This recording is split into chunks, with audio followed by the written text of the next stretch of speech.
The labor market remains tight, though it is showing some signs of slowing. The unemployment rate sits at a half-century low, despite a string of weak economic reports that raised questions about the health of the economy.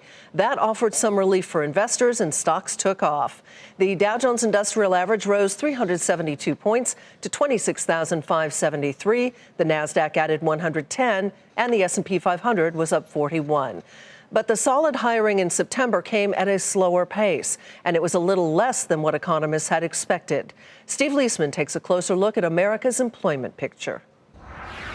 The U.S. job market continued slowing in September, with the fewest jobs created in 4 months, as concerns gather that a slowing economy is taking a toll on employment and possibly even the consumer. Payrolls grew by just 136,000 in September, below Wall Street's consensus of 145,000 and well under the monthly pace of last year. That was north of 200,000. But economists point to two reasons for the slowdown. The first is slowing economic growth along with the trade war.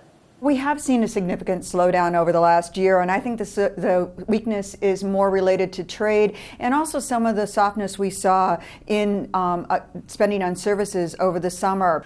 One piece of evidence for the trade war having an effect: a loss of 2,000 workers in manufacturing, with monthly job growth this year just a quarter of what it was in that sector in 2018.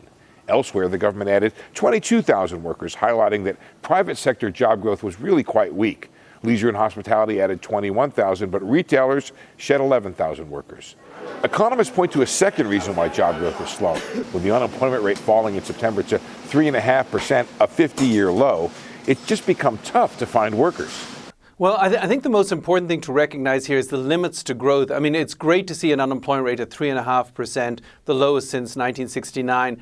But everywhere in this report, you can see that businesses are really finding it hard to find qualified workers. But I think these job numbers will slow as we head towards the end of the year. We've got a supply side constraint and we've got a demand side constraint because of the trade war and the impact that's having on business psychology.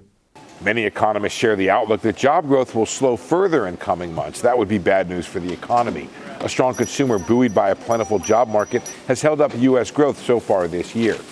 The good news? The current level of job gains, if they stick around, should be enough to hold on to decent U.S. economic growth. For Nightly Business Report, I'm Steve Liesman.